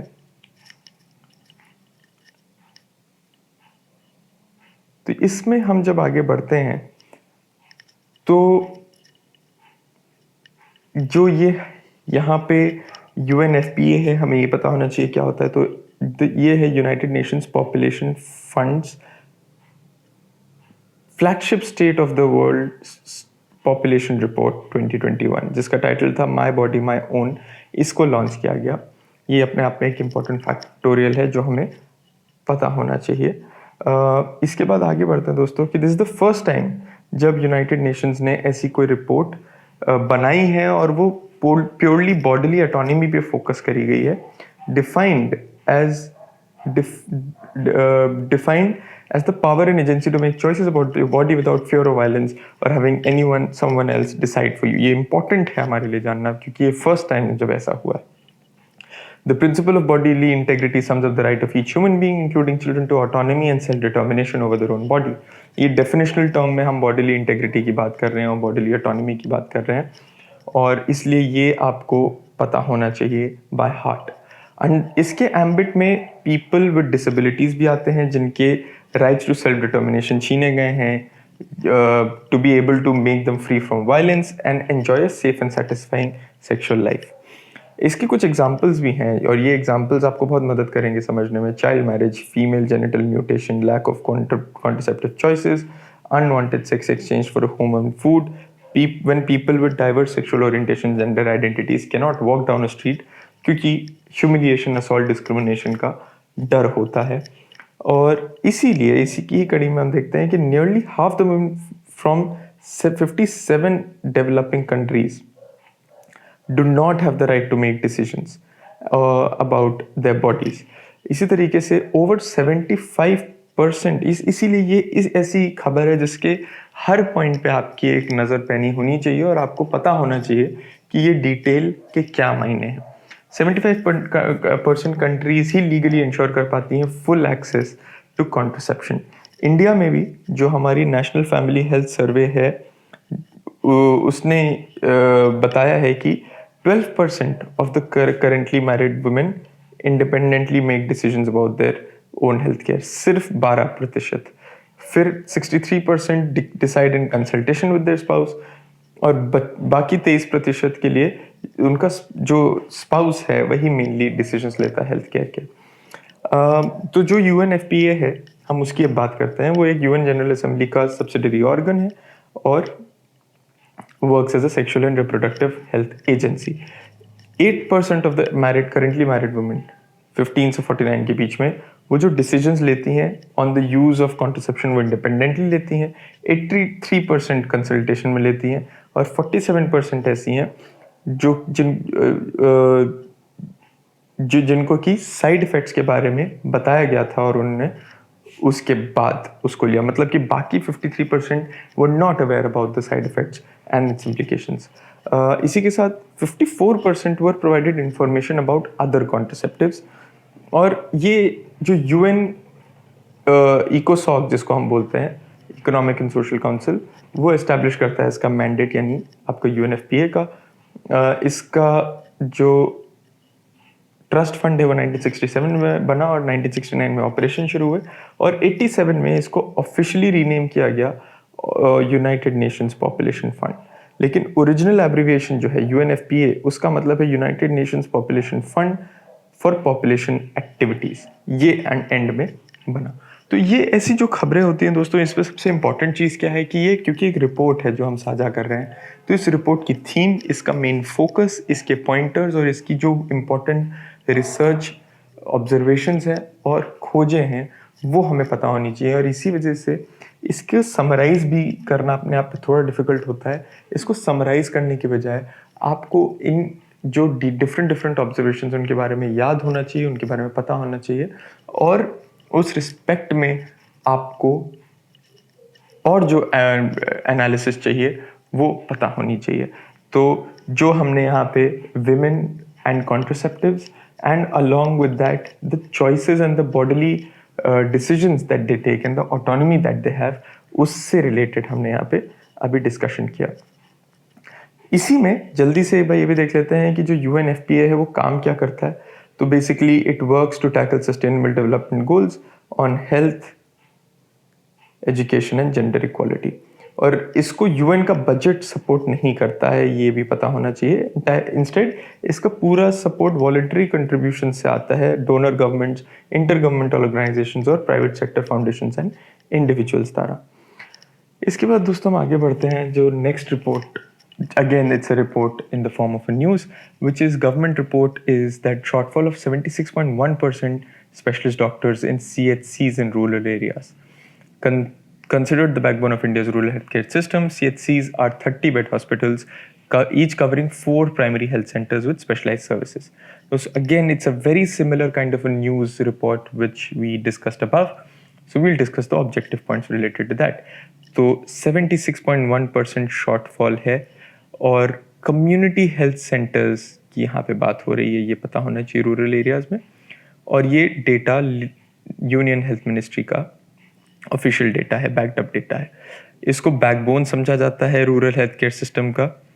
और इनमें 4, ये पूरा ही पॉइंट अपने आप में इम्पॉर्टेंट है, इनमें 4 बेसिक मेडिकल स्पेशलिस्ट होते हैं: surgeon, physician, obstetrician and gynaecologist and a paediatrician. तो जो रूरल हेल्थ स्टैटिस्टिक्स हैं उनके हिसाब से ये बताया गया कि जो कि 5,183 CHCs functioning in the rural areas, there is an overall shortfall of 76% specialists as compared to the requirement for existing CHCs. अब हम इसी को जल्दी से डिस्कस करेंगे कि ये किस तरीके के शॉर्टफॉल्स हैं। रिपोर्ट ने ये भी फ्लैग किया कि ओवरऑल 63% जो सैंक्शन पोस्ट्स हैं वो वेकेंट हैं इन रूरल एरियाज में। तो इन्हीं में हम चारों कैटेगरीज का एक बार देखते हैं कि कौन से वो 5 स्टेट्स हैं चारों कैटेगरीज में जिनमें ये सबसे ज़्यादा शॉर्टफॉल देखने को मिलता है, इसीलिए ये सारे 4 पॉइंट अपने आप में इंपॉर्टेंट होंगे। तो फिजिशियंस के मामले में जो 5 स्टेट जहाँ सबसे ज़्यादा शॉर्टफॉल है वो राजस्थान, उत्तर प्रदेश, गुजरात, उड़ीसा और तमिलनाडु हैं। ब्रैकेट में आपको जो शॉर्टफॉल का अमाउंट है वो भी मिल जाएगा। तो these are important points, please pay attention to these points. Second category जो है सर्जन्स की, उनमें भी उत्तर प्रदेश, राजस्थान, गुजरात, मध्य प्रदेश एंड उड़ीसा आते हैं as the 5 states with maximum shortfall. फिर उसके बाद थर्ड कैटेगरी में जो ऑब्स्टेट्रिशियंस और गायनेकोलॉजिस्ट की कैटेगरी में जो सबसे ज़्यादा शॉर्टफॉल मिलता है हमको देखने में, या पीडियाट्रिशियंस आप उनको बोल क्योंकि भी आप इसमें इंक्लूड कर सकते हैं, वो उत्तर प्रदेश, राजस्थान, गुजरात, तमिलनाडु एंड मध्य प्रदेश हैं। तो ये रिपोर्ट अगेन बेसिकली हमें ये बता रही है कि 76.1% स्पेशलिस्ट की कमी है, और फिर हमने डिटेल में ये भी समझा कि कौन से वो 5 स्टेट है जहाँ सबसे ज़्यादा कमी है। तो वो फिगर्स और वो फैक्ट्स आपको पता होना चाहिए। इसके बाद नेक्स्ट न्यूज़ की तरफ चलते हैं। RBI sets up authority to review regulations.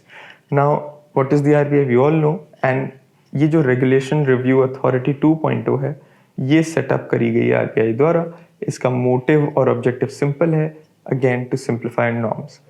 This authority will review regulatory prescriptions internally as well as by seeking suggestions from RBI regulated entities for simplification and ease of implementation. ये purpose आपको समझा रहा है, ये point आपको ये समझा रहा है कि इसकी फंक्शनैलिटी क्या होगी। This is important. Deputy governor mister Rajeshwar Rao, उनको RRA का जो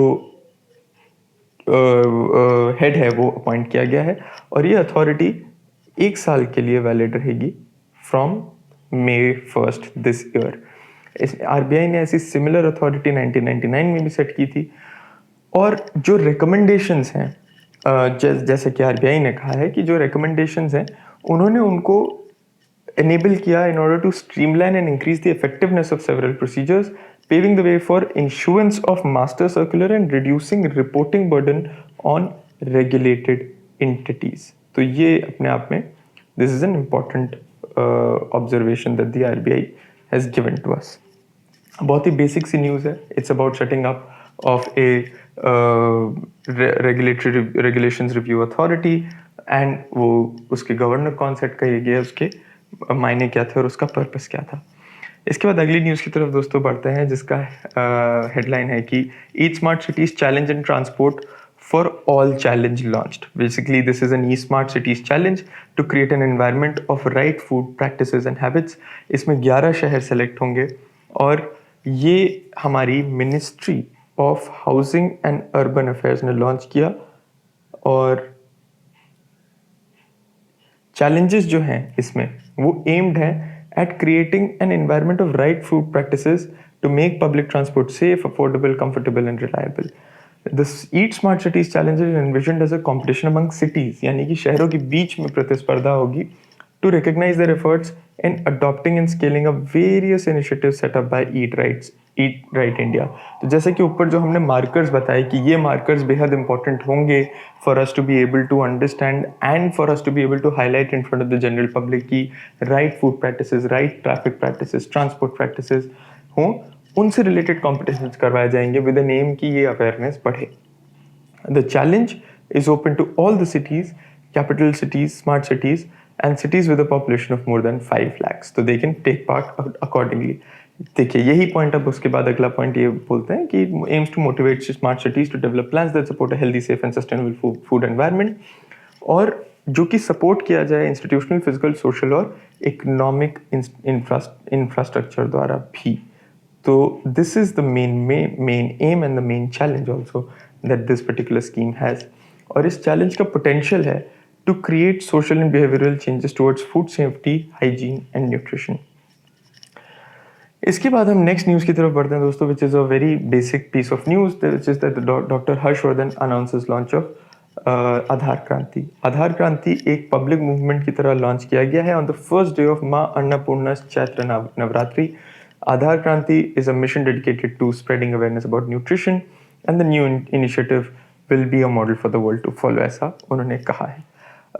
ये union minister for science and technology, earth sciences and health family welfare doctor Harshvardhan, इन्होंने आधार क्रांति एक मिशन लॉन्च किया, जिसके बारे में भी बात करी।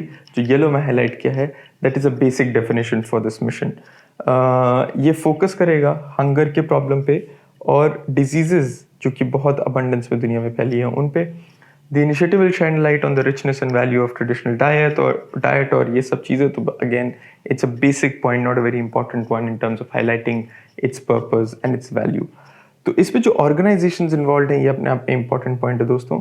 दैट इज द प्रवासी भारतीय एकेडमिक एंड साइंटिफिक संपर्क प्रभास, global Indian scientist and technocrats forum GIST, Vijnana Bharati Vibha and Vigyan Prasar and autonomous body of the department of science and technology. इन सब ने मिलकर ये लॉन्च किया है।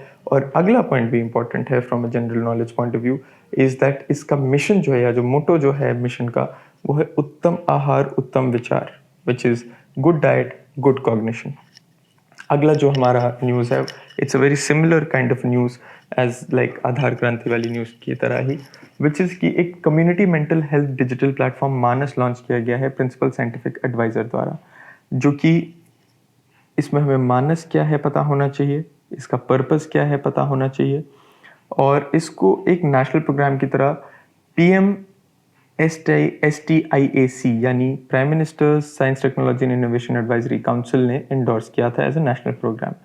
वह PMSTIAC क्या है, ये पॉइंट आपको बताता है, you should know about this.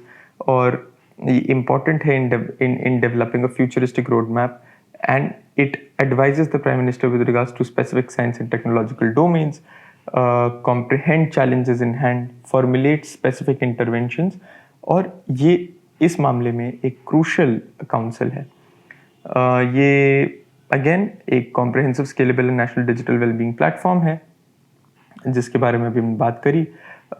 ये इंटीग्रेट करता है हेल्थ और वेलनेस एफर्ट्स को, गवर्नमेंट के जो वेरियस मिनिस्ट्रीज हैं उनके एफर्ट्स को इंटीग्रेट करता है, और गेमिफाइड इंटरफेसेस के थ्रू डेवलप और रिसर्च करके एक बहुत जो वेरियस नेशनल बॉडीज और रिसर्च इंस्टीट्यूशंस हैं उनके कामों को इकट्ठा करता है, और एक गेमिफाइड इंटरफेस के जरिए scientifically validated indigenous tools with gamified interfaces के जरिए वो प्रेजेंट करता है।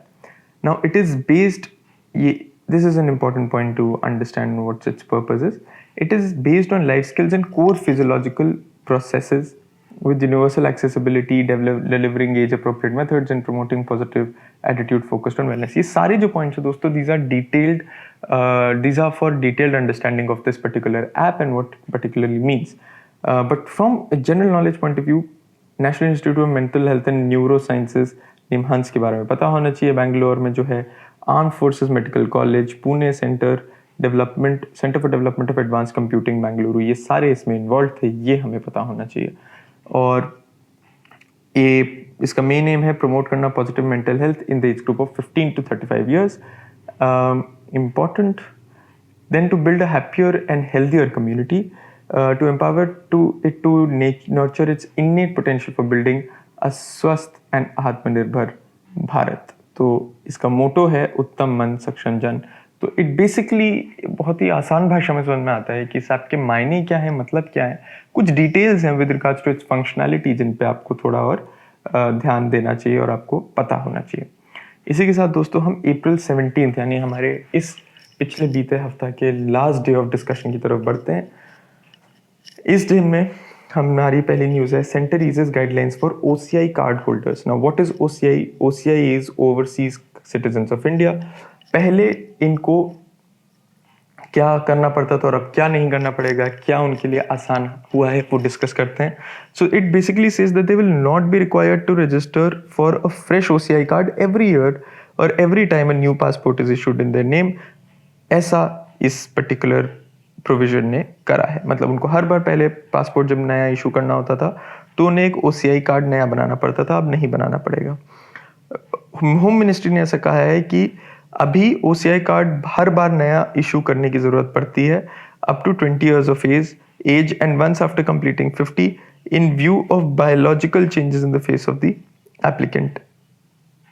It added that the details of the new passports obtained by the OCI card holder can be uploaded within online with in 3 months of receiving the passport. तो ये जो 2 points मैंने red tick mark किया है दोस्तों, ये इसलिए है बिकॉज ये फंक्शनैलिटी और इसके इम्प्लीकेशंस के पॉइंट ऑफ व्यू से this is an important point.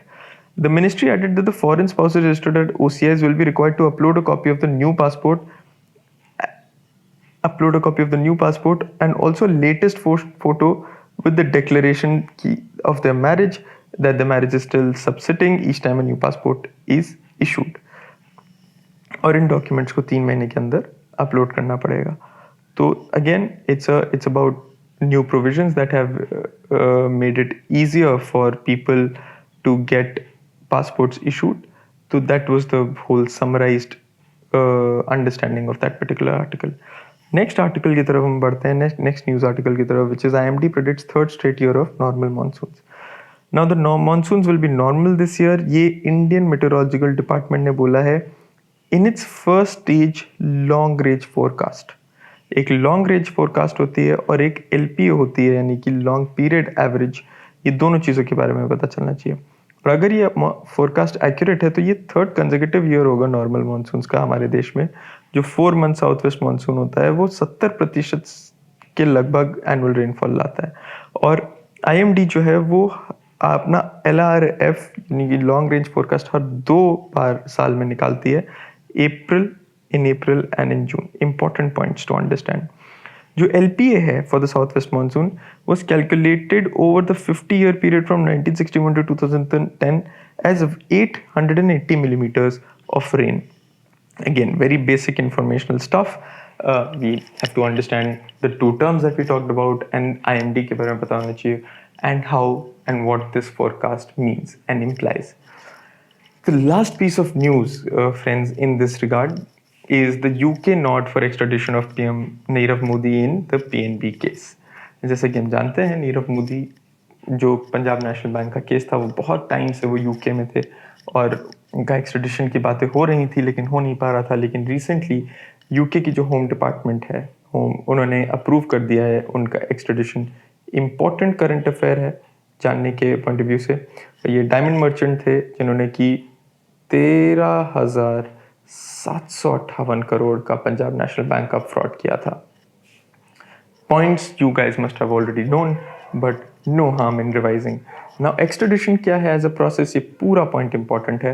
It is the process by when one state, upon the request of another, effects the return of a person for trial for a crime punishable by law of the requesting state and committed outside the state of refuge. मतलब जो इनके case में हुआ कि उनको Indian state के जो laws हैं उनसे ट्रायल में करना था, बट वो क्योंकि यूके में है तो India as being a foreign country requested the UK to extradite this person, which has finally now happened. और यूके और इंडिया एक्सट्रेडिशन ट्रीटी में 1992 में गए थे और सुप्रीम कोर्ट ने एक्सट्रेडिशन को एक जो डिफाइन किया है वो ऐसे किया है कि the delivery on part of one state to another at those whom it is desirable to deal from the crimes of which they have been accused or convicted and are justifiable in the courts of the other state. So this also is an important definition because this is the one given by the Supreme Court. Extraditable persons include those charged with a crime but not yet tried. Again, this is the definition of extraditable persons, यानी वो लोग जिन पे extradition लगाया जा सकता है वो उनकी डेफिनेशन क्या है। इसी के बाद इंडिया में एक्सट्रेडिशन जो है एक फ्यूजिटिव क्रिमिनल का वो किस एक्ट के तहत होता है उसका अलग से एक्ट है 1962 का Indian extradition act, and this is for both extraditing people to India and from India to foreign countries.